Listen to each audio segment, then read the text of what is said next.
We're being asked here to find the quadratic Taylor approximation centered at x equals 0 for cos x to estimate cosine of 0.5 to 3 decimal places. So what we're going to do is we're going to generate our Taylor polynomial up into n equals 4 and see if that's going to give us an accurate enough value. So for n equals 0, we get cosine x, and cosine of 0 is going to be equal to 1. We get negative sine x as our first derivative. Sine of 0 is equal to 0. We get negative cosine x for our second derivative. Cosine of 0 is 1, so we get negative 1. We get sine x for the third derivative, so we get 0. And we get cos x for our fourth derivative. We're going to test the fourth derivative to see what kind of error we get out of that. So our an value is going to be 1 over 0 factorial, which is 1. This is going to be 0. We get negative 1 over 2 factorial, which is 1 over 2. And this is going to be 0. And we'll work out our error term afterwards. So this would represent, we're going to use this as our error term and see what kind of error we get from that. So when we work out our Taylor polynomial we're going to call this maybe T3.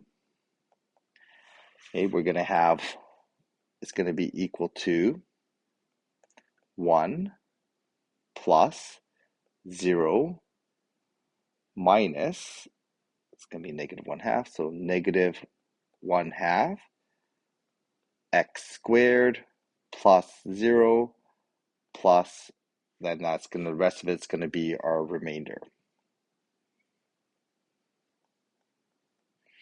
Okay, so when we work this out, our estimate works out to be 0.875. So that's going to be our estimate, and then we can see what kind of error we get from that estimate.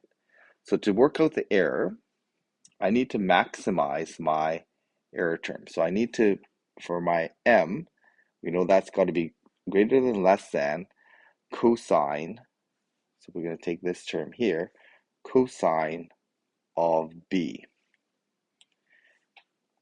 And we know our b is bounded between 0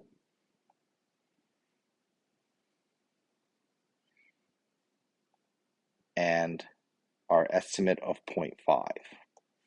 Okay, so I'm just going to write this in here. We are estimating a value when x is 0.5. So we know our b value is going to be bounded between there.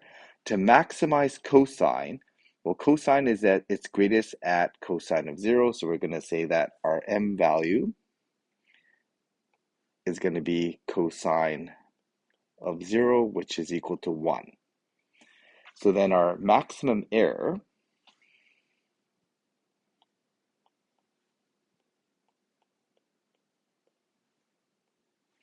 we know our max error must be less than or equal to our m value of 1 and divided by, this is the fourth term, so 4 factorial, and it's going to be 0.5 to the power of 4.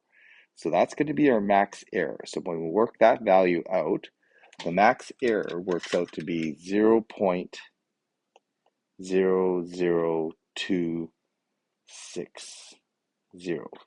Okay, so we have more than 3 decimal places of accuracy here, it looks like. Three decimal places of accuracy is going to give us, we're going to have approximately in our third decimal. So writing this out,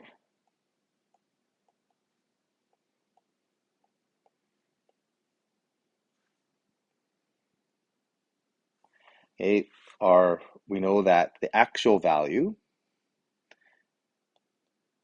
is going to be bounded, is going to be less than or equal to, when we add our max error to the value that we calculated, 0.875, we know that it's got to be less than 0.8776, and then the lower bound of that, when we subtract it from 0.875, we're going to get 0.8724. Okay, so we know that our actual value is going to be bounded somewhere in here. And when we actually take the calculator value, the actual value from the calculator, the actual value from the calculator looks like when I do cosine of 0.5,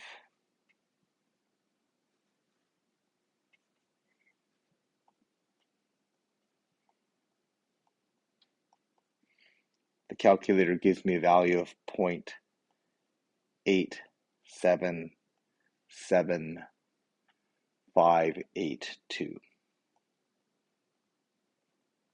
Dot, dot, dot, dot, dot.